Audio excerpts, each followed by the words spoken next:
silence our devices, and get ready to go. So at 6 o'clock, I call this meeting of Saginaw City Council to order. Please rise for the pledges.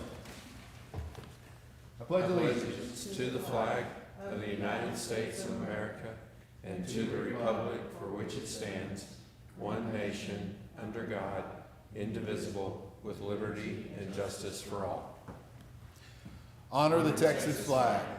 I pledge allegiance to thee, Texas, one state, under God, one and indivisible. Thank you. Please be seated. I don't see any kind of invocation. Okay. Do I have a volunteer that wants to do the invocation? Anybody feeling it? Audience member, councilman? Brad, go for it. Let's pray.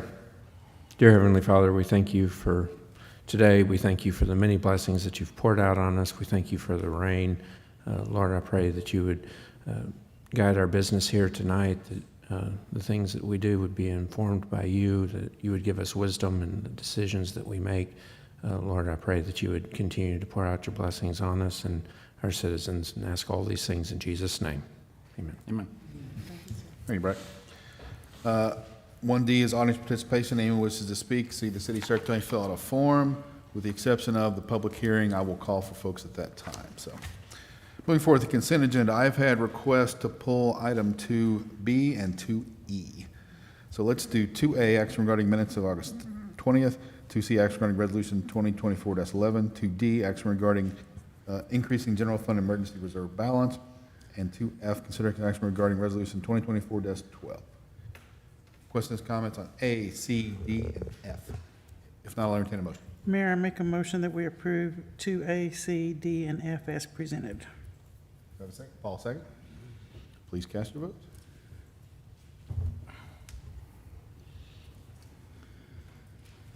Motion passes. Let the record reflect we do have a quorum, full house. Thanks for coming here, folks.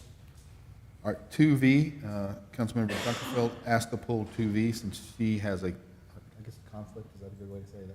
Yeah, probably. Conflict of interest, so I don't think anybody has any questions on 2B. We just want to vote on it separately. So unless there's any questions, I will entertain a motion for 2B. Mayor, I'll make a motion that we approve 2B as presented. Okay? Cindy seconds.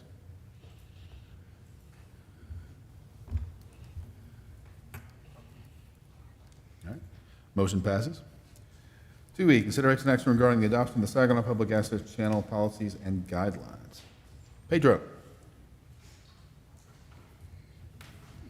Good evening, Mayor and Council. So essentially, the guidelines and the policies that lay in front of you are to essentially guide the cable access channel that we are starting. So with that, I'll take any questions if y'all have any. Nick, you have a question? Yeah, I sent some questions in, and I know some other council members also had questions on this. And the responses I got back, a lot of them says you're looking into it and stuff, and since this don't have to be done, looks like you said towards the end of the year, I'm thinking that we move to table this and let you resolve those answers and bring it back. So the only one we couldn't resolve was the copyright one, which I believe we did get that resolved. Bryn sent it over. So essentially, anything that we create is copyrighted. We can move to There were some questions on whether we could do public commercials or something like that. There was also about some others on here about what could and could not be done for citizens. And there was, I remember even one you said, well, I remember I asked one question, well, what if a citizen, or let's say like a church was having an Easter egg hunt, could they announce that on here? And you said for a minimal fee. So there's several things here that we'd have to go over, and I think it'd be best just to table it until we get all of that done.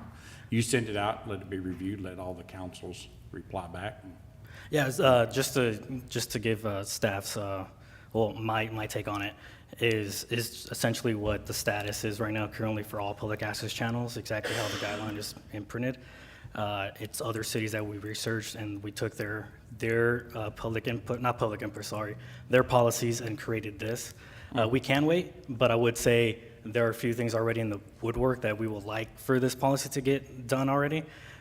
If you see I don't know the section by heart, even though I helped write this, there's a section where it says city council can amend this at any time. So we could definitely come back at a future meeting to amend a few things. On the caveat on the churches, the situation with that is we want to make sure, I was talking to Elizabeth from TOES, the city attorney's office, and we want to make sure we create a policy specifically for that. Because if we let one organization in, we're going to have to let everybody in. And we're talking about any possibility of advertisement. We're talking about from churches all the way to any of those businesses across the freeway that we don't really want to advertise on there. On that too as well, advertisement is not allowed by federal law on PEG channels. So the caveat for that is the PBS style of advertisement. I don't know if you've ever seen PBS where they do the, it's brought to you by insert company in there. That's not a commercial. That is a So sponsorship, that's- essentially. That's my exact example, so go off, figure that out, and bring it back to us. So, Mayor, I guess I'm ready to make a motion to table it, and we'll see if it can be tabled. I'll second. Well, if that's the council's pleasure, so make a motion. Mayor, I move that we table this. Okay, I'll make a second. another second? Let's cast our votes. Cool. Thank you.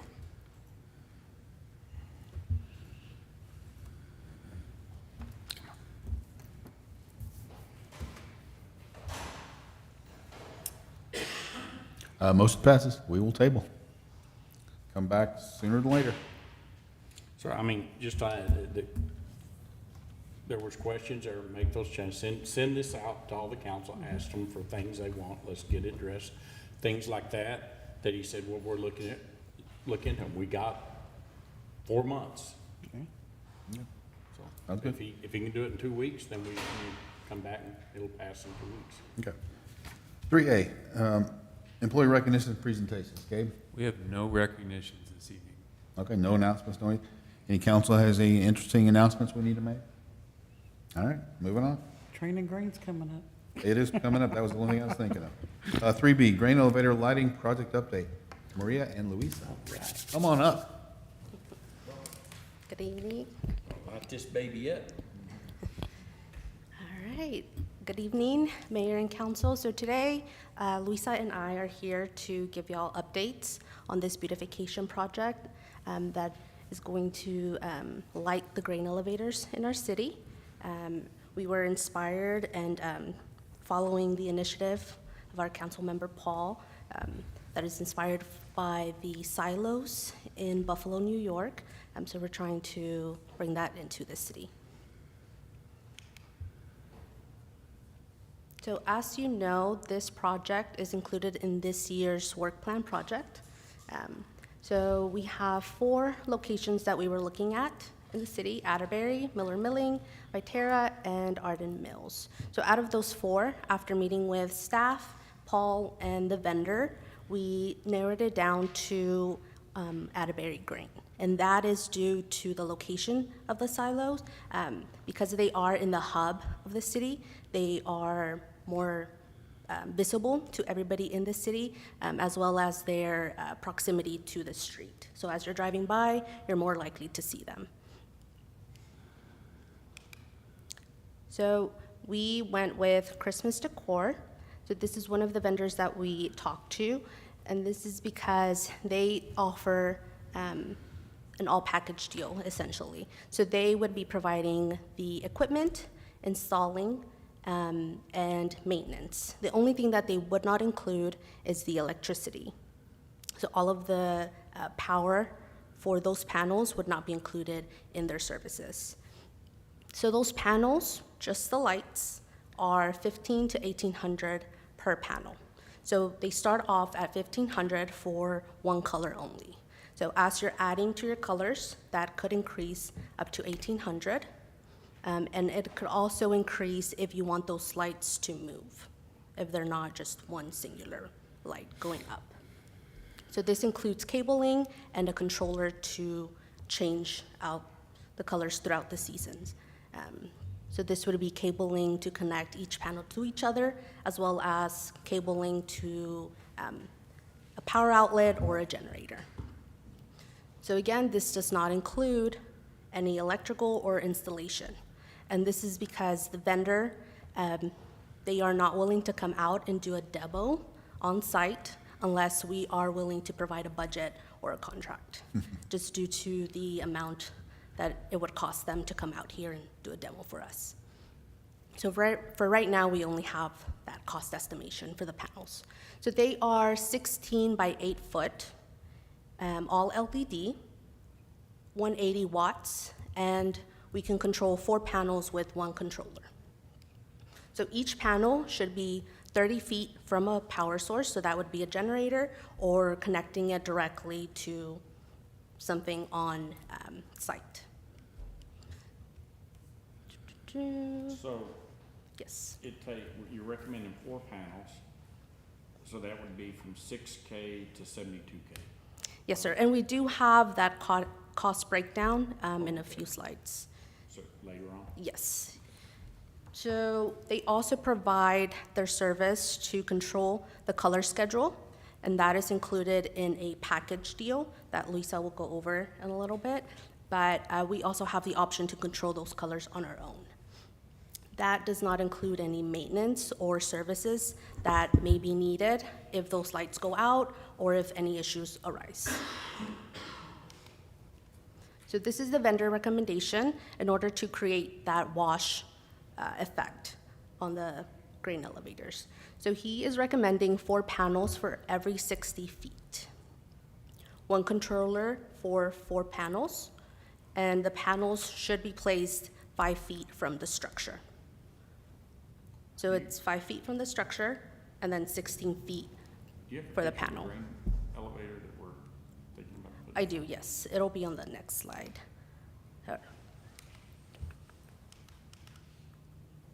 Do you have it? Oh, there it is. That's just an aerial view. So how many are we recommending? Are we gonna cover the whole Yes. segment? Yes, and Lisa will be covering that in a little bit. She'll go over the package before we go into that. For vendor recommendations. So yes, this would only include the panels. We can't give you a cost estimate for any of the installations, the electricity, or maintenance, because the vendor can't provide those numbers unless they do a demo or on-site visit. And they are only willing to do that if we have a contract or if we provide a budget for them.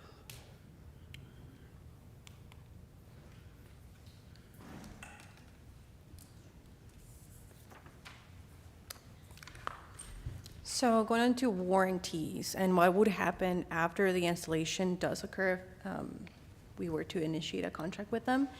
Each panel does come with a 3-year factory warranty that would cover them for any damage within that time.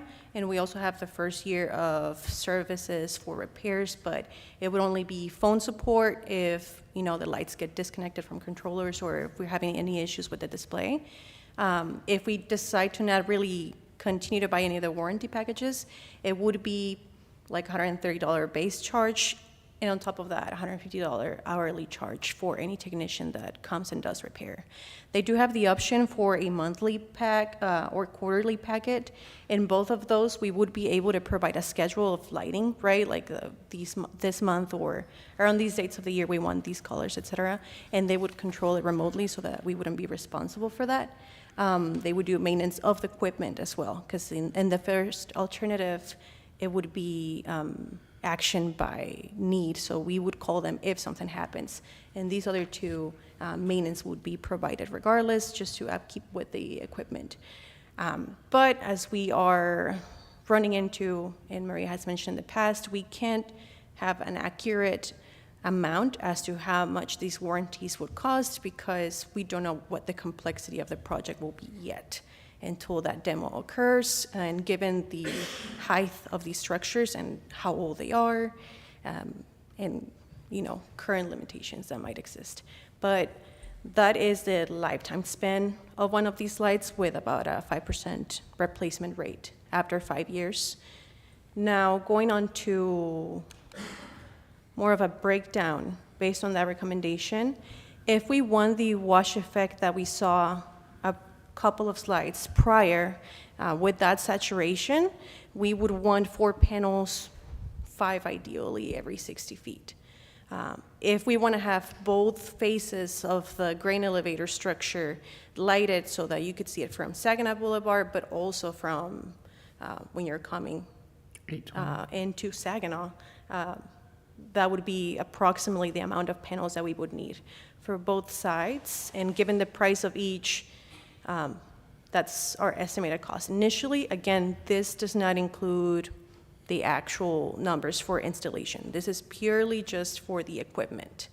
But since they have to be 30 feet from a power source, that's something that we would have to also pay for if it's not provided by the grain elevator structure. So it would probably be a generator per every 2, depending, again, these are all logistics that we can't speak too much on right now.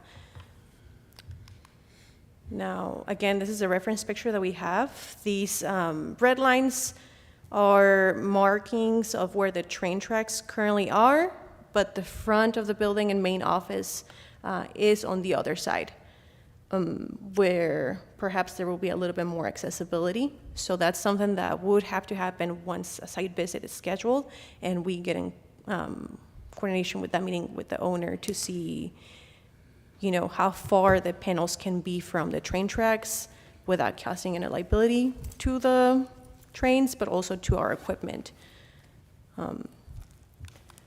which leads us to our next steps, which are currently coordinating a meeting with the plant manager to first propose this project to and see if Atterbury Grain will be interested.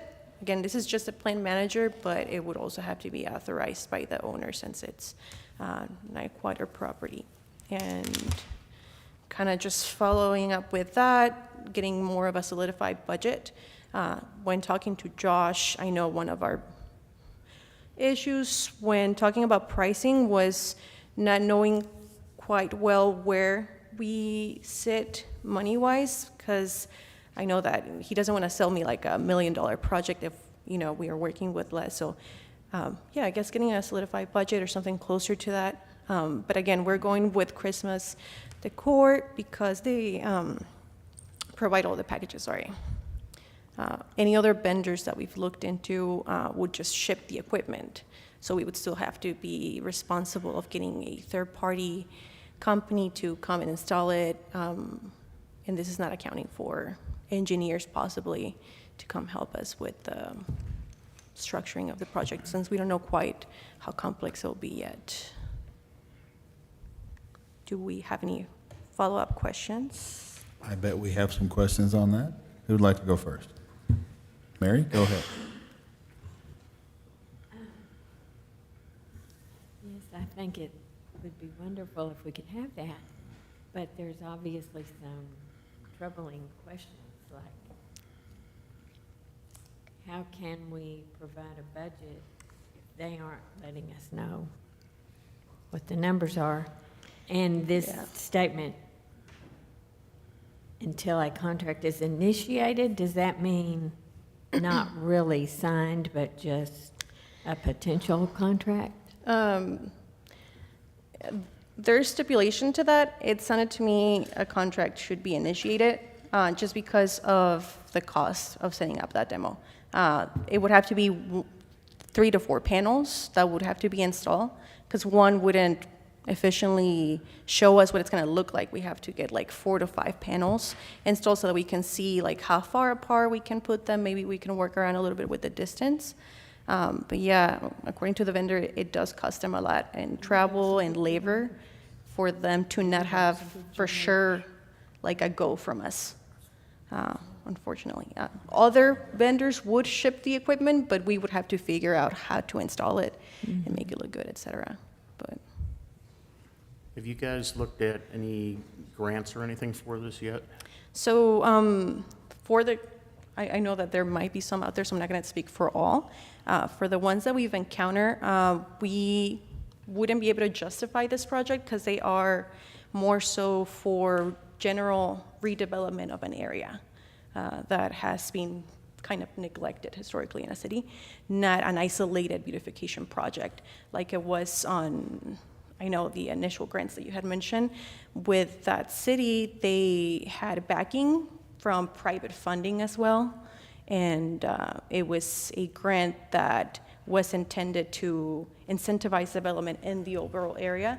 So the lighting of those silos that weren't being used at the time was part of that. Another issue too is like these grain elevators are being used every day, like you have employees coming in and out, heavy equipment trucks and trains. So this creates all sorts of liabilities. As a disclaimer, the panels are safe from what the vendor has discussed, so they wouldn't like blind anybody if, you know, workers were to be walking around the area at night. But they will still be something that could get in the way of equipment. But you haven't talked to the owners yet or anything? We're coordinating that with the plant manager. There has been some attempts to contact him, but I know that this is a really busy time for them. So we're just trying to schedule a time where he's available, and we are, so that we can do a site visit too, to look at what distance we're working with exactly. Because they might be willing to work with us to make their elevator pretty, or Maybe. maybe. Those elevators, that elevator's visible from Alliance and Yeah. everything. If you Yeah, it would be nice. get a destination restaurant and stuff, it'll bring people into the city. I guess I'm struggling is, it seems like this company would be able to give us a general, per set. I think you said there's 4 per set, 4 per panel, right? Seems like we know how much each panel is. And it seems like they should be able to give us at least a rough estimate of how long, what it generally costs to install. For installation, yeah, And we'd then hope we so too. can just extrapolate, well, if I need 10 panels, I just take that times it by 10. And that's what we did for this estimate ourselves. That wasn't provided by the vendor. We just have the cost and equipment. So we, based off his recommendation of how much it would take to achieve what is on that recommendation picture from a couple of slides ago, we have plans on the grain elevator, so we're able to tell like how long they were. Kind of go based off the recommendations, so give or take, come up with an amount. And when I say give or take, because we don't know like if the demo occurs, if they can be further apart than, you know, like 60 feet, like every 60 feet 4 panels, maybe we could work around having 3 every 60 feet, or perhaps just eliminating one side. Yeah. So I could take this 388.5 divided by 216, and that's gonna give me my cost per. Yeah, yeah, because we multiplied it by the 1,800, the higher price. Because I know that with that price, cabling for each panel and the controller would come included. And of course, like, once a contract is initiated, there could be room for negotiation as well, right? Like, we're buying all this from a vendor, maybe like work around that price, but given the cost of the whole project, I'm not sure. Is that 1,000? I have So for under 17. $2,000, I A could buy panel. one, huh? Yeah, So a little under 1798. $2,000, I could buy one panel to play with. From which vendor? Yeah, 1,800 is what she was talking about. the top- Yeah, she was from which talking vendor? 1,800 for the top price. Yeah. Yeah, 15 to 1,800. What I'm thinking of, this is kind of a proof of concept, okay? I can, in my head, I can justify $2,000 to get the material for one set to get, shine it up on, maybe not them, we could shine it on one of our water towers, see how it looks, things like that, do a proof of concept, and then say, okay, this is nice, now let's see how we can do a big elaborate one. It's harder for me to do the 300 and almost, you know, $400,000 on something we've never tried before. Well, we did try it one time, We did have. Several it years long ago. time We had a demo one time. but it was. It was different. It was dim. It was a little You couldn't see different, but it And I did was look not pretty. impressed. That was, you know, I'm not willing to pay for anything unless we can see what they do. You know, what sort of light there's going to project. The question I have, well, 2 of them actually, did we have a figure in our budget for this? No, this is the first I've heard of it when it was put on the agenda, so it hasn't been Because I thought we discussed had during the talked budget. about $200,000 once upon a time. I think that was that other I system. think not recently, but yeah. Yeah. Yeah, in the past. This will be a lot more than that. And the second question I have is, have you cleared this with Alliance and Meacham airfields? We have not yet to know. Right now, we're still at the phase of first getting that first visit with the plant manager. Because I we, don't want to go forward unless we have clearance from them that this won't just, be disruptive to their flight patterns and their pilots. You don't want want Right, a I- 747 landing on one of our grain elevators? No, because they might miss. yeah. We don't want to go kaboom. Mayor To and Council- further answer the question, we haven't reached that, to them. The only information that we have from the vendor is that the lights are not, people wouldn't be blinded just by sitting at front, so it wouldn't be a concern because it would also be pointing towards the structure, so they wouldn't go farther. But that Those would be lights are something that bright. we would clear out. Right now, we're still kind of in the first, setting up that meeting with the plant manager to see if Atterbury Green But would if be the interested. airports have a problem with it, or the FAA has a problem with it, there's no sense in going any further, Yeah. you know? Gabe, you want to say something? Yeah, I was just going to mention, so the property owner, we finally got a meeting, I think to Randy or somebody, got a meeting with the plant manager at Atterbury. Let's assume they're warm to the idea and want to explore further. They have a corporate chain of command, they've got to get approval for facility improvements. So, we're assuming that a lot of things electrical service and all sorts of things. I like the idea of let's test one panel or something. But we don't know. They could say, no, we're not interested. And my guess is, as all good corporate stewards, they would want to beautify the property, but all their corporate budgets, they have maintenance costs, and When we talked to them about that mural years ago, and they said no, because they didn't Right. want to maintain it. that's right. So that was, I have a hard time with $388,000, and that's just the start. Yeah. So this would be $500,000 at least when you put everything together. Quarter. It may be more. More than Yeah. that. It'd be a huge number, which, again, we don't have in our budget. So I'm I think I would wondering ask if, do we owners want to first. even pursue this, continue forward at this cost? And we didn't know how much it cost. We Yeah. do now, but we have an idea. I'm thinking we could buy so many of those nice the light I know. things. That's what I'm thinking. For a tenth of this, we could buy 2 or 3 nice one of those to put somewhere on the boulevard as well for beautification, so. I have a hard time with that much money. I do too. I do too. Well, that's why I was saying, it's easier to swallow one panel, that's $1,700 plus the thing, so.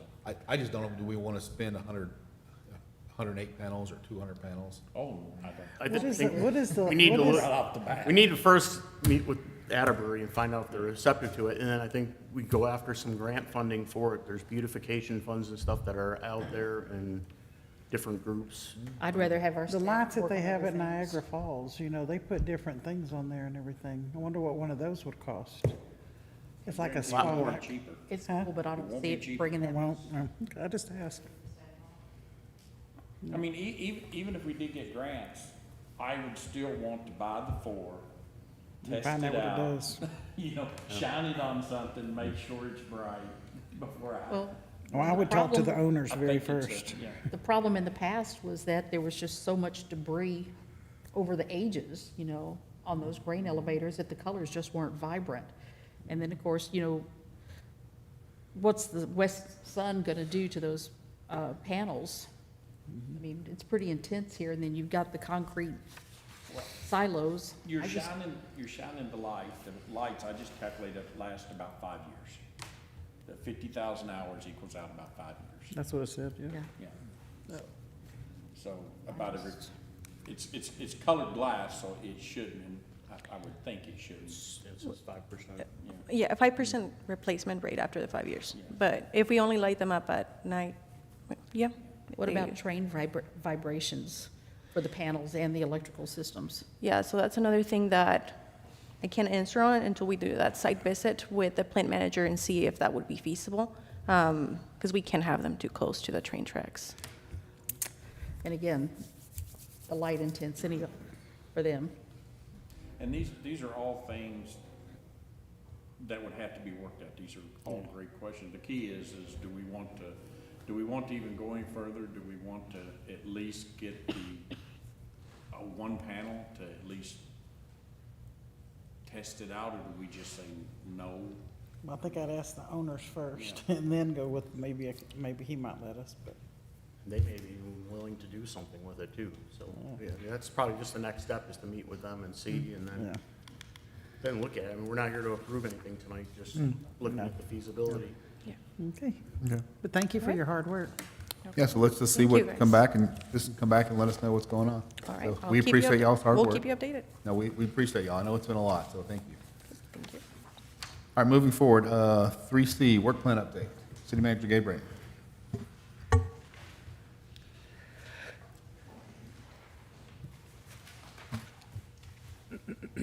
Well, I just had a request. Please make sure you turn on your microphone when you're speaking, council.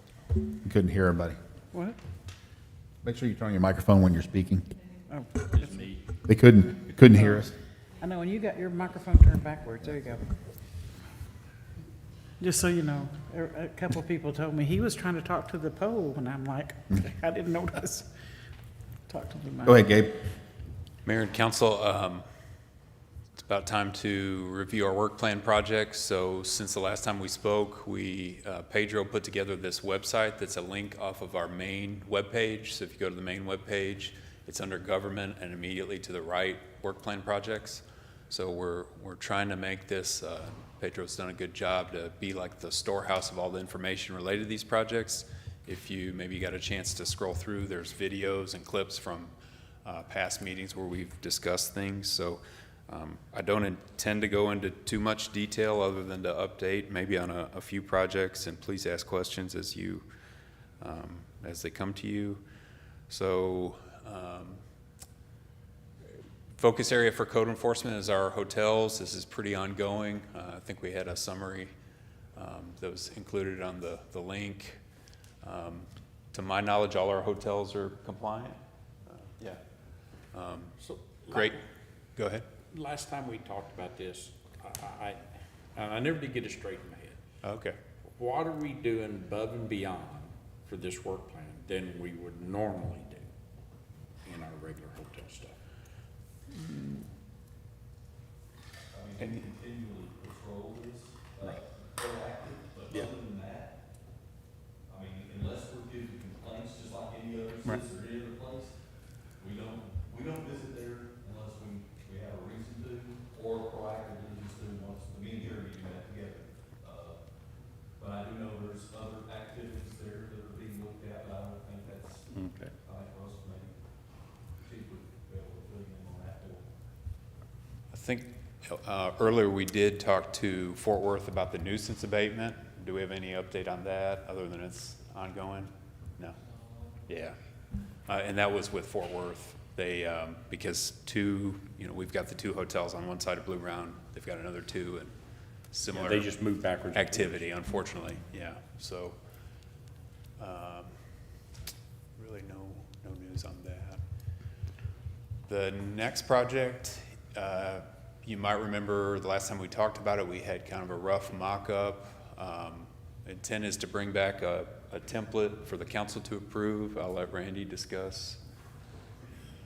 We'll be bringing it on the meeting of the 17th, I think. We'll be bringing examples. Our sign company that we had, who's always made our signs for years, Roadrunner, no longer, as of September 1st, is making signs anymore. So we're running around trying to find a new person to make our signs for us, our company. So we found that. And we'll be bringing an example to y'all at the next meeting for a topper and a sign. One of the things that we had, the council had requested early on in the work plan progress is kind of a schedule, start and complete date with these items, as well as just a ballpark of what we think. Sure. Is it going to be 10,000 or 100,000 or, Yeah. and I think haven't that- seen any of that. No, I think that's something we can add, maybe a little slider bar or something to the website here. And we understand that this is all preliminary and is Right. subject to change as any scheduling chart or Gantt chart goes. Sure. But it'd be kind of good for the citizens to understand where their money's going and. I understand. Randy mentioned one thing too that we'll bring back with you, but I guess in conversation it came up with would be this template for the new signs, but also we want to get your feedback as to whether you'd want the sign like a topper and a street sign. So I think we've got the toppers is it the perimeter now Yes. of the city limits? And then we have some different ones that are over at Highland Station and Heather Ridge. So we need get a vote on, do we want to go with a standard one, or on, citywide, or what we want to do. Just bring it to us. We'll make a bring it to decision. And then to the Councilmember Big Horse's point, everything would have a cost, assuming everybody's in agreement, we would phase in some amount. We're not going to, over 1 year, likely replace every sign. So just start somewhere and keep going. Sidewalk replacement program, you'll recall we had a workshop about that. We will have an ADA update related to sidewalks, I believe, maybe our next council meeting. Anything further on sidewalks? Only other thing I would say is that, like many things, the needs outstrip our available funding, so this might be something the council considers in the future as a bond project, whether we do citywide sidewalk improvements or pick target areas. Landscape ordinance is, we've got a draft copy. I spoke with... Could we back up to sidewalks? Sure. You said the staff has reached out to hopefully coordinate with EMS ISD to help fill one of the gaps around Saginaw High School. Any feedback on that? Yep, we've talked to the school district, and they're going to be, as soon as that company gets out, which is Weber, as soon as they get that cleared out of there, they're fixing to bring the contractor in there and tile that in together with that sidewalk. It's on 156. So they're going to help us out with that. That's Yep. good. Thank you. Good job. If they're going to do it, because Kimberly Horn said one of the biggest things of getting a sidewalk down that side was doing all the upfront prep work for the location of cables and stuff. That's the sidewalk on Basswood. We're Yeah. talking about around the school. The school's going to complete all of their timelines over there. You're talking about on 156, right, Randy? Yes. Okay. And that, you were talking about the school, correct? Saginaw High School, yes.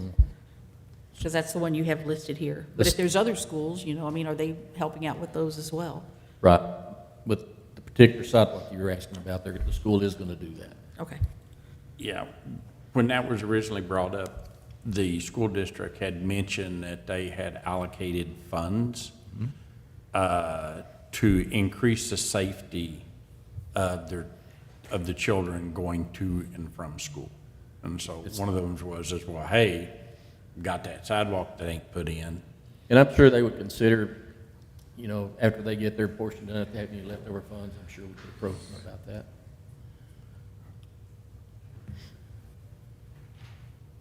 I don't think there's a Safe Pathways to School that they're doing program. Okay. And so I think that they would be more than happy to maybe throw in and help us get some of that sidewalk Yeah. put in over there. Yeah, so that was, I remember that. Specifically, it was that other side that we Yeah. had also talked about. Next item is a landscape ordinance review. So the Development Review Committee has a draft, and I believe that everybody has submitted comments. This will go back to the Development Review Committee for more comments and revisions. So I think once we get a draft, from what I understand, the first draft was really comprehensive, probably maybe a little more than what we're interested in. So we'll bring that back probably as a workshop, and then hopefully we have some action by the end of the year. Next item is, you'll recall, I can't even remember, was it last fall? We had the architect present an assessment related to animal shelter facility. So to fund that, it would require a bond election, something for the city council to consider for May 25. If that's the desire, we would need to, I think we had a range of between 10 and 12 million, or I can't remember whatever the estimate was, but it was based on size, essentially, of what's right to bring to voters. I might add, if we're going to discuss a bond election, there's always other desires. Sidewalks would be one. Thankfully, our main streets, really our main thoroughfares after our 21 bond dollars are expended will be down really to like industrial that probably needs a reconstruction, and then parts of McElroy. So that may be something the city council considers in the future to bring to voters for a bond. And then this is one of our later items related to parks, but our parks money is in the process of being spent $4 million. It went quickly.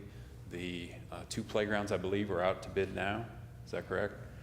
So once those are under construction, we'll have no more parks bond money left. This may be something the council would consider.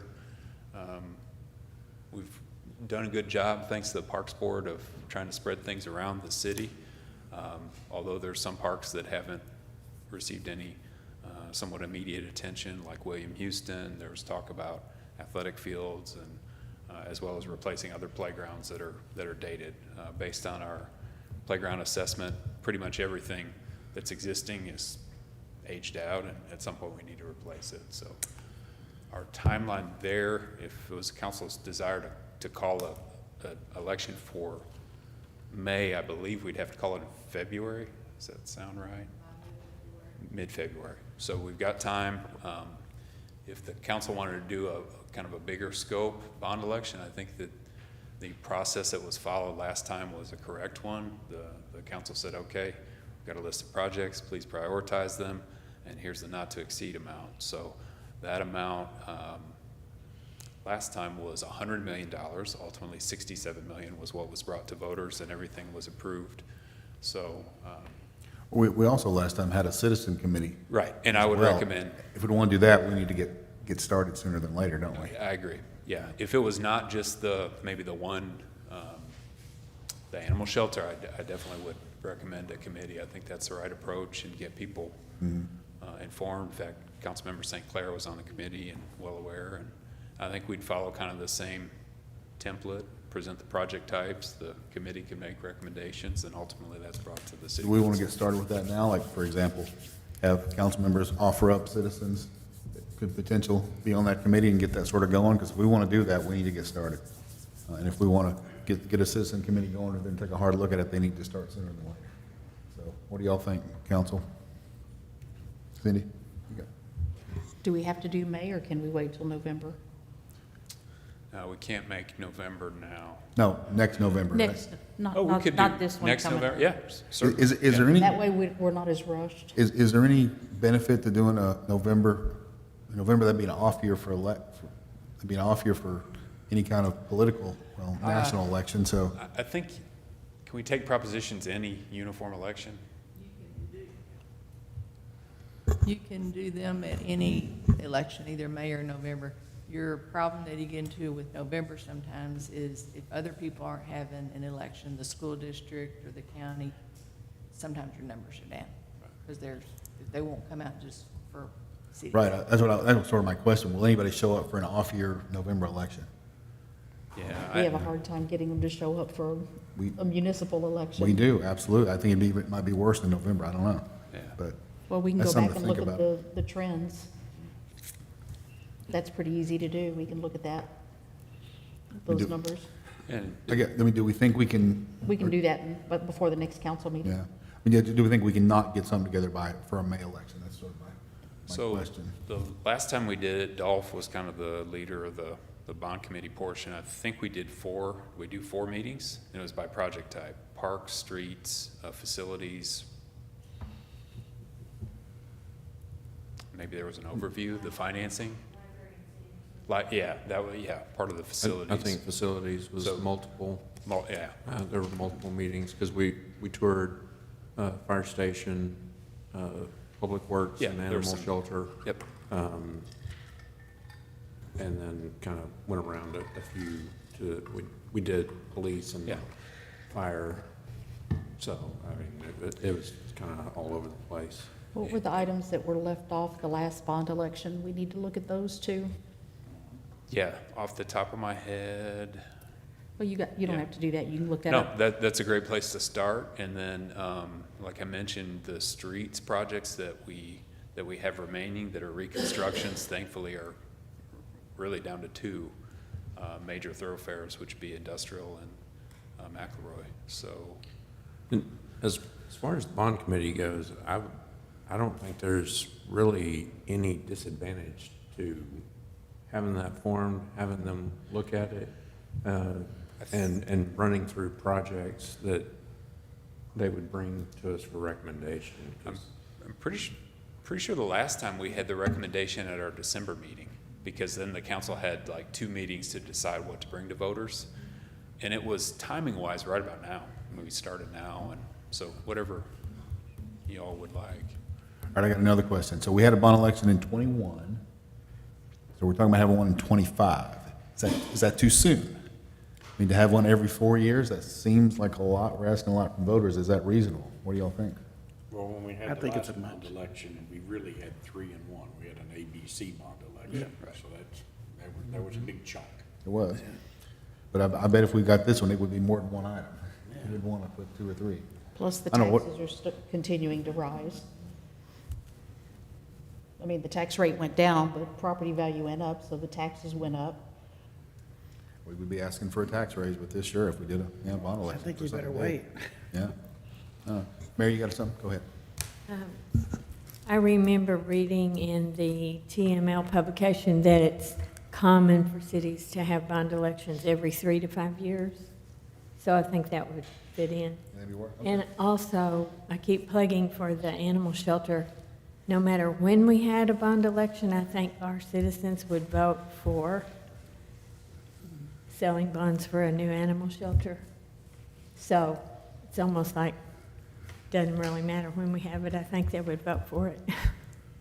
So if we have a bond election every 5 years and the bonds are paid off in 20 years, then that means our citizens are going to have to carry 4 years. 4 years, 4, not 4 years, 4 40. separate bonds that they're going to be paying for this. They're stacking up on one another, so we need I to think take it's that a into lot. consideration.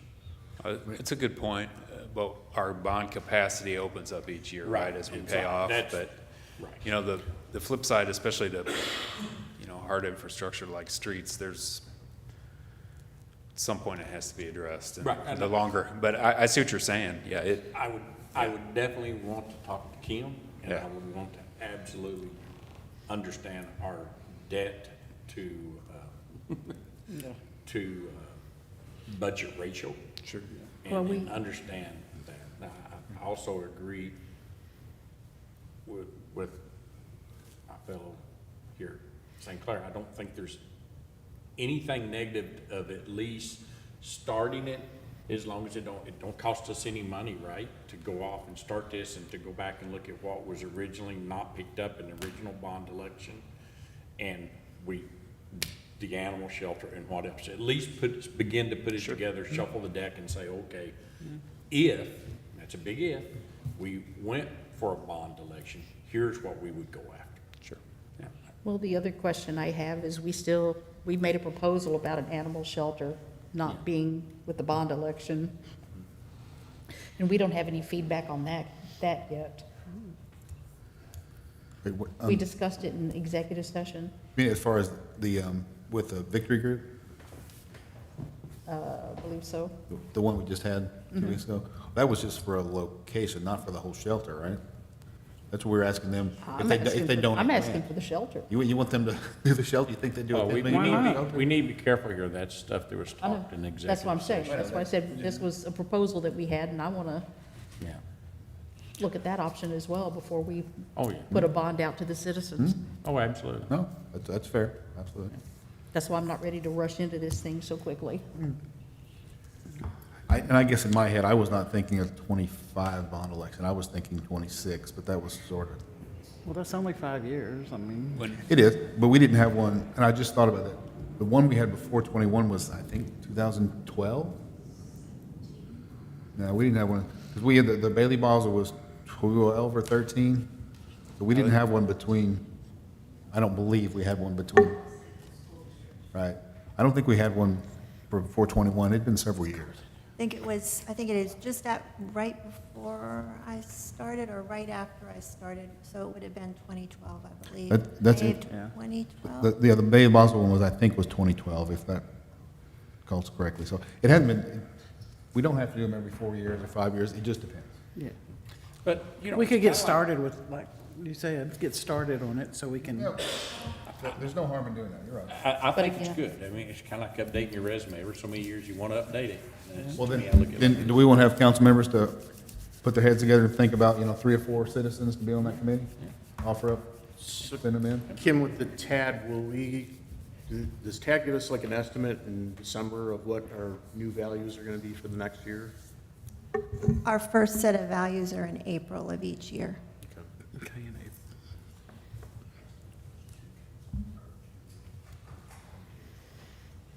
All right, so everybody come up with 2 volunteers. How about that?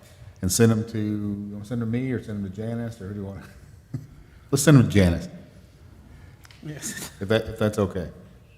So everybody think of 2 potential citizens to be on the bond committee, and we'll just go from there. All right? Let's go, let's keep going. Didn't mean to get sidetracked, sorry. Yeah, branding guidelines, so the last presentation, the desire was to keep the existing logo intact. I think that Pedro's working on bringing that for final approval with minimal changes. So really no changes there. We just discussed the grain elevator. Saginaw Academy, this is kind of like the youth council for adults. Planning on next month doing very similar to the youth council, kind of a topic at a time, picking a night. We'll probably address a department and or maybe a tour. So It's gonna be 1 meeting a month, is that the plan? I think so, yeah, 1 a month and go through. For how many months? Probably 4 or 5. We'll run into the holidays that may conflict, but, oh, sorry. 6 weeks long? Okay. Once a week, okay. I stand corrected. So, yeah. So starting in October, so finish before the end of the year with, okay. Cool. The fire and police have all the cool toys, so, the students always like fire and police. I think this year they might have liked police more than fire, so it's created, there was like a wrestling match. Oh, okay, well, verdict's out. Staffing prioritization, if you'll recall, this was January, February, we gave a list, and I believe the presentation is on that link, of all the future positions or anticipated future positions. The It's difficult. 404. Sorry? Says page not found, Oh, okay. 404 error. You want to try it? Have we found Dead somebody link. to maintenance? Go to the presentation. No, I got hit the the future link. staffing Future timeline. staffing presentation timeline? Yep, so if go down, click that link there, future staffing presentation. Maybe the link is bad. I went to the link at the Oh, top. okay. Hey, we're solving problems already. We'll upload that presentation. So the difficult work there is we have the list of future positions based on growth of the city. Is our building maintenance person on there? Yeah, so that'll be advertised pretty soon because that was part of the budget, if you recall. Yeah. Yeah, So we these would recall. be- Yeah. These would be positions that, like, when do we add police officers? Well, we've told you several times, let's fill our vacancies now.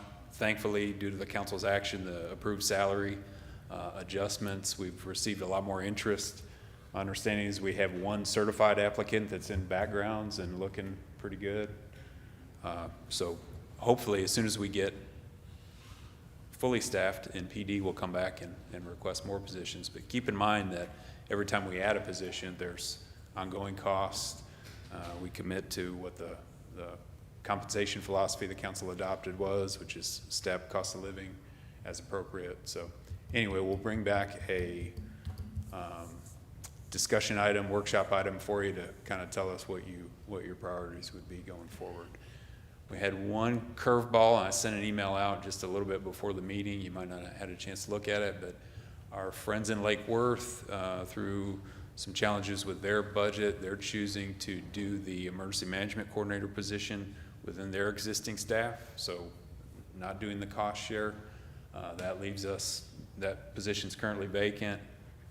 I'll let the chief discuss. we'll prepare something and come back with a recommendation. It's something we really need to sit down and see if that can be a multi-purpose position for us or just the EMC. It's a valuable position for our city, so we wouldn't be able to go without somebody fulfilling that role for very long. So it won't be very long before we come back with some information. Yeah.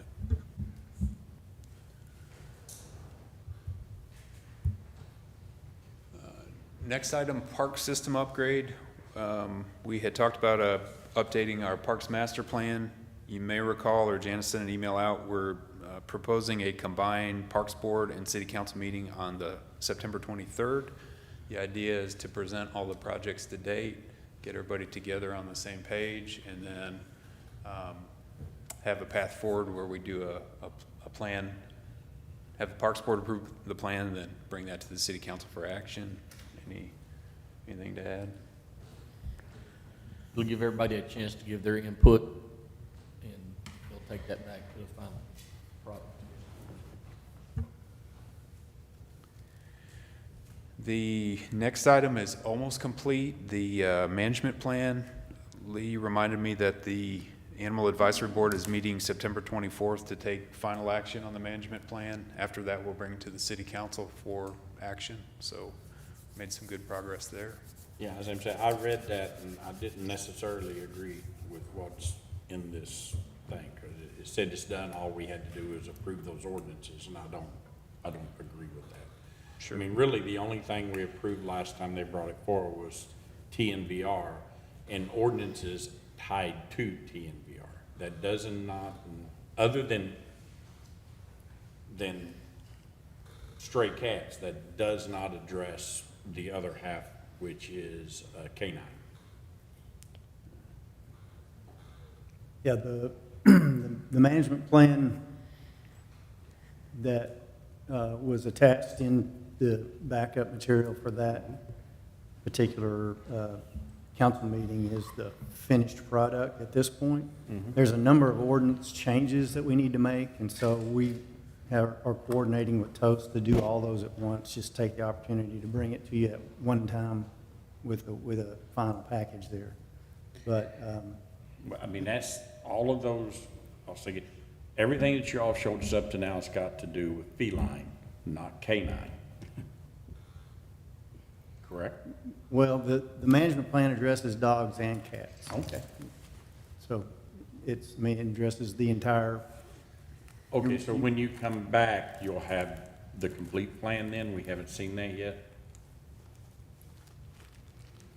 Well, yes. What was presented primarily was the TNVR issue, because that was suggested that TNVR be entered into the, codified into the ordinance, and not just an operational procedure. Right. So, but the management plan itself that we presented has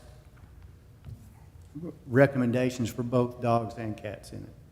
Okay, So- well, the one that I read through and the changes it made didn't mention anything about, it was about as, well, it was 100%. The changes they made was 100% feline, because it was 100% TNVR, and then everything, all the ordinances underneath that was so that they could introduce TNVR to Saginaw and now bring our ordinances in line to that. And that's correct. I think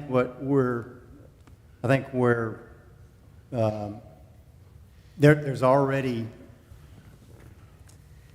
management plan aspects incorporated into the existing ordinances for dogs. So it talks all about, in the ordinance itself, it talks all about how to, what we can pick a dog up for, what a dog at large is, and there wasn't a definition of a cat at large. Things like that we had to address in the ordinance. So there's already step-by-step processes of release and what to do with dogs it's already in the ordinance. So when we bring that back to you, it'll be the complete ordinance, and the operational management plan just echoes that. Okay, so I don't know about the other council members, but for me, 2 years ago, we had an expert come here and presented to us And they gave a thing, they said 30 days. An animal that stays in a shelter for more than 30 days starts having issues, okay? It starts affecting their psyche, okay? And so my request back to you all on this is exactly for all the inputs we have, what's the output, what is ours? And I think we came in at, in general, our mean, I think, is 47, 48 days is the average animal canine that stays in ours. But we've also had canines that stay a year, okay? And so I was trying to figure that out, and what can we do to affect that? Because to me, any animal that stays in our shelter over 30 days, we're somehow negatively impacting that animal. So is there things that we can introduce to help shift left, encroach upon that, get it back to that 30 days? And if we can't, then what kind of things can we do to offset this negative impact to these animals? You understand? So somehow coming out of one is everybody came out and said, well, you know, Nick Lawson wants to kill every animal, which is not the case. I'm trying to figure out how to solve the problem. You know, so that really and truly, that's what I'm looking for. Looks like you came up with a solution for feline. What's the solution for canine? And if we can't decrease down, if we can't get to the 30 days, then what can we do to where we're not negatively impacting these animals? And what can we do to keep a poor animal from being in our facility for a year? Well, first off, the year thing of the animal staying there a year that's not entirely accurate. Okay, and it may not be, that's what we heard. That was a one-time Okay. situation where an animal was adopted and brought back, and adopted and brought back. Yeah. It was an adoptable animal. Yeah. It just needed to be in a special one-animal home. And so, you know, the decision was made just to maintain that animal as long as we could. There's several things going on now with volunteers, especially we have beefed up the volunteer corps in the last few weeks or last few months. And the animals that are there, especially dogs, are getting a lot more exercise than they used to. They're out and about, taking walks all around the facility there, up and down Brenda Lane, pretty often. So things like that can help get those animals some exercise and some fresh air and something new, and that's already occurring. I'm just going to give you my opinion that we will never hit a 30-day average or a 30-day maximum of animals in our shelter under the current conditions. Shelters everywhere right now are seeing a record owner surrender and people abandoning animals like never before. So, you know, every shelter around is flooded, but we're using the best capability we have of reaching out to adoption and rescue groups and use fostering to get animals out of the shelter. But we will never hit that 30-day window as an optimum. That 30-day window, I guess you'd call it the gold standard. It is. It's a moving target a little bit, but it's not truly attainable. But we can use it as a goal. So my biggest thing here is we worked, got TNVR. Okay, great. I'm not hearing a lot other. I mean, we're council. You have to bring us recommendations back to see it. So I out there we hear things, and we hear, oh well, the council don't care that our animal shelter is a second-class citizen, things like that.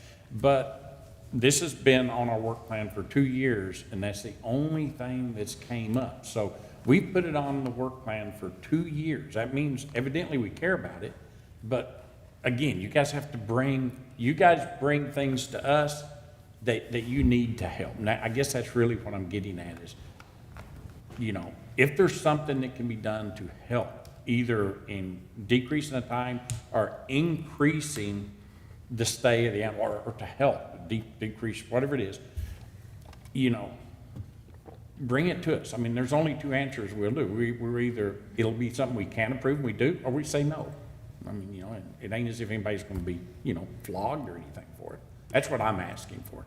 Or give me something to sink my teeth into and fix. Well, it's not part of the management plan, but we have some updated estimates for you that you asked for in terms of shading and some improvements to the rec yard. And see, to me, I'd absolutely consider that as part of that, because it's, you're doing that, and that improves the health and welfare of that animal, right? Which then, you know, improves for something. Anyway, also, but that's what I'm saying. Appreciate it. Mary, you have something? Please. So, Lee, would a new state-of-the-art animal shelter bring us closer to the ability to meet that 30-day? Would that have a positive impact on that standard? I think it would have a positive impact on it. I don't know that it would get to the 30-day standard or the goal. Certainly, a new shelter would provide better living conditions, a much bigger and better usable rec yard. But of course, we would need the people to continue to staff it, and some, you know, additional people to exercise animals. It would also provide a much brighter and more inviting environment for adoptions, you know, for people to come look at the animals and get, you know, accustomed to them, and to, you know, kind of feel them out as to whether they're right for their homes. So yeah, it would make a big impact. At how far that would get us toward that goal is really hard to say. I mean, any animal shelter is, I don't want to say a Band-Aid, but a Band-Aid. The problem is crappy pet owners. We need to dump money into spay and neuter programs or something like that. Until we address that problem, you're going to build a $10 million animal shelter. It's going to be beautiful, and it'll be full. And people will be complaining about the city. And when you've got crappy pet owners. So how do we address that part of it, which is part of this whole, and there's no easy answers. I'm not saying there is, because there's not. If there is, people would be doing it. I understand that. People come to us and complain about the animal shelter being full, and the city is just trying to treat this disease of stray pets. Yeah. Even if we had 2 animal shelters, they would be full immediately. You're right. They would. They just would, because people don't take responsibility for what they get. They think, oh, that looks so cute for Christmas, and then they don't want it no more. And so people have got to change their mindset, and they're not going to ever do that. So, Mayor, I have a couple of questions. Cindy, go ahead. One, so do we have a compilation of high-level reasons why people surrender their animals, maybe the top 5 reasons? And then secondly, I know we probably have our own database. You know, Joe Smith over here has adopted 3 times, and then he surrenders 3 times, you know, or whatever. But is there a state or a national database that says, you know, these people have a habit of picking up animals and then surrendering them? And then how do we stop them from taking animals? Yeah, that's a good question. Let me answer the last one first. There is a regional do not adopt list, and we have put people on it. We can check it pretty frequently. It's contributed to from a number of different city municipal services and rescue groups. So the first part, you know, right now owner surrenders are a multiple issue based partly because of economic issues, the cost of pet food, the cost of vet bills. We provide an avenue for that at least 3 times a year with the low-cost spay and neuter clinics and rabies vaccination events. We are able to direct people to TCAP and some other facilities that can do low-cost things all the time. But people are not willing to do that and keep their animals healthy, unfortunately. So there's really, Fort Worth has a relatively fair new facility if they just built a couple of years ago, it's full to the brim and staying that way. Not surprised. It doesn't matter how big or how many, they're I going to know. get full. Do we have any sort of training program for new pet parents, or whatever the term may be, that says, you know, 1, you are responsible for this animal, 2, these are the costs you need to expect, 3, if you're renting your property, have you even bothered to check with your landlord to see if those are allowed? So I mean, we even if do- it's a brochure to hand out, and we're not, that wouldn't be expensive. Yes, we do have a little brochure. It's not really, we probably need to update it. And the animal shelter, or animal control officers and techs, whenever they can contact people or have a reason to contact them, they try to educate them on those kind of things. In fact, we try to do that first before any That's the best time. impounds or anything, or any actions are taken. Could you send the council a copy of the brochure that you have? Yeah, well, we have some links and things too that we put out, and so we can put that together for you. Thank you. All right, I think we've similarly beaten this to, Beat that horse. we have, not a horse. There you go, I'm offended again. So the Nikki's trying to kill things again, so let's keep going. last project considered complete. I want to express our appreciation to the council again, approving the salary recommendations that were adopted unanimously through the budget. So the tough task going forward will be to continue to implement what was recommended, which is step increases through the pay ranges as well as cost of living adjustments. Got one question, I sent this out in a weekly update from someone. What happens if you're at the top of the range? So this is a good thing. We want people to be tenured in their positions. If they're at the top of their range, they would stay there and would only get a cost of living adjustment.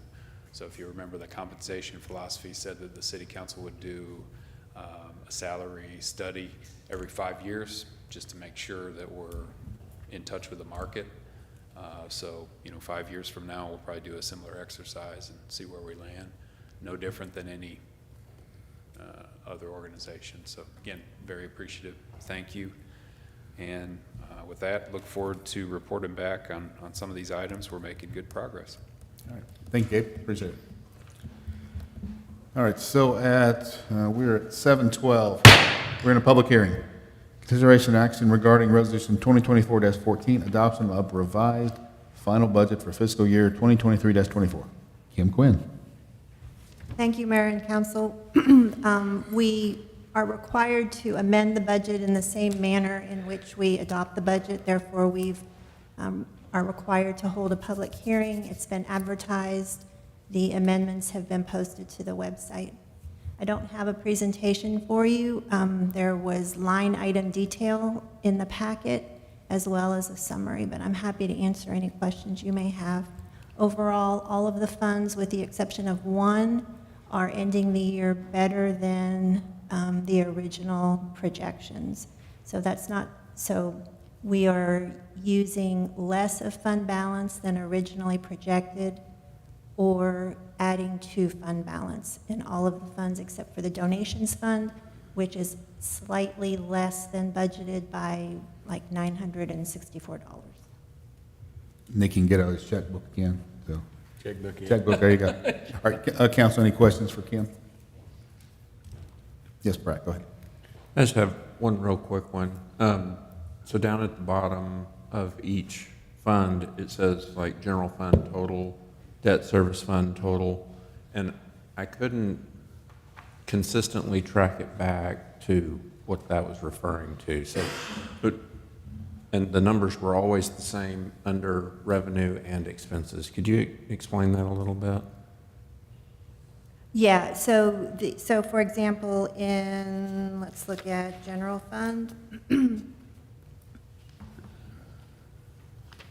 The total addition to the fund balance was 2.2 million, but the general fund total was only 2.1 million, so. Correct. So the total changes in revenues are 2.1 million increasing, right? And so in order to get your balance there, we have an overall savings on the expense side. So in addition to the additional revenue, we have approximately 100,000 in net savings. So the bottom line is that we're adding more to the general fund balance, $2.2 million. That's the total of the adjustments. That's not the total addition that's not the total surplus in the general fund. And that's what that summary is for, the written summary. So in the general fund, we had originally budgeted to use, I believe it was 1.8 million. And so we're adding an additional 2.2. And that's, I tried to include that summary in all of the,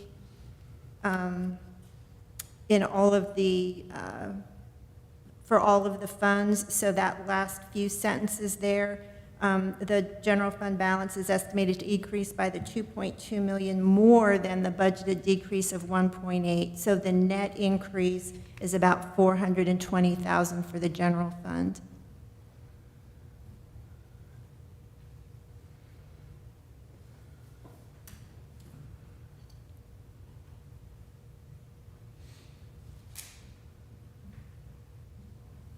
So the list, the detailed line item list is just showing you those changes.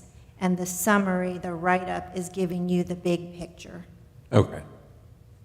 Thank you. Sure. Other questions for Kim? Council? All right, so this is a public hearing. It is open to anyone who wishes to speak on the item at this point can approach the microphone and speak. Don't all rush at once. If not, then at 7:16, I'll take us out of a public hearing, and I will entertain a motion.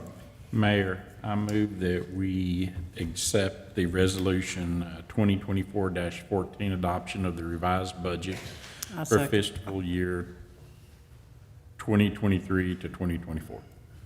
I'll second. Valerie, second. Okay. Thank you, Nick. Please cast your votes.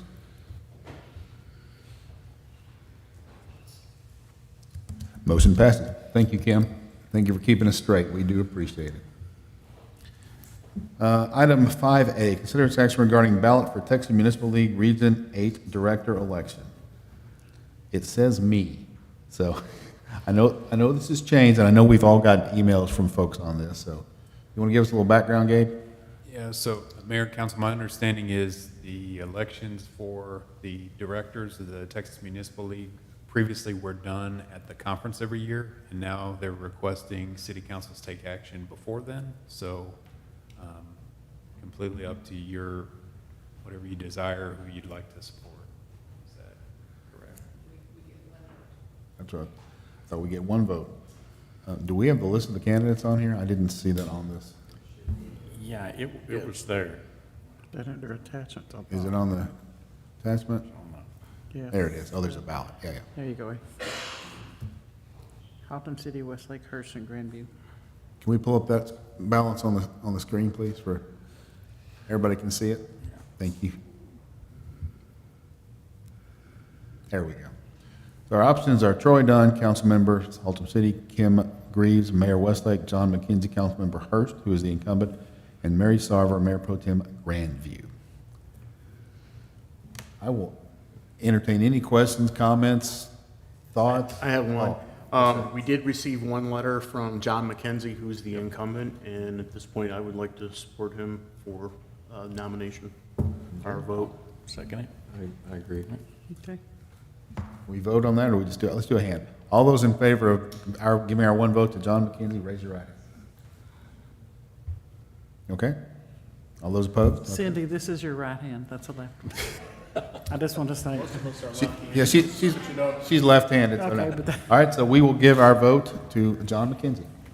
All right? Is that good, Janice? Is that what you needed? Well, it would be nice if somebody made the motion, somebody seconded it. Oh, they did? Okay, Mayor, I make a motion that. Paul made the motion, Okay. Brack seconded it. Yeah, Yeah. Yep, Brack. Brack. there you go.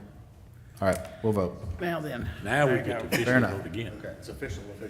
you can use Now your it's left official, hand now. okay. Thank you. Push Thank the you, button. Paul.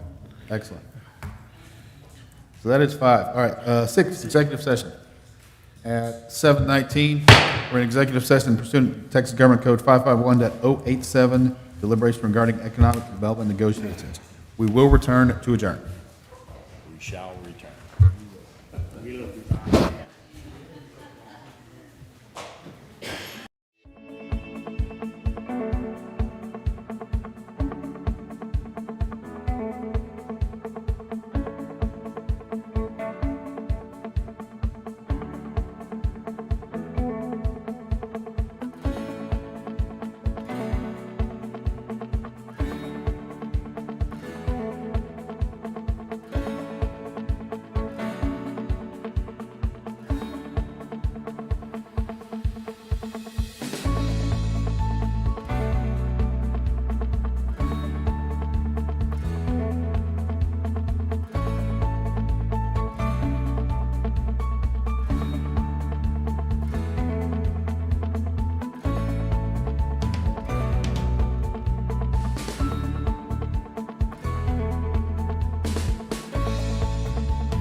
Vote, Paul.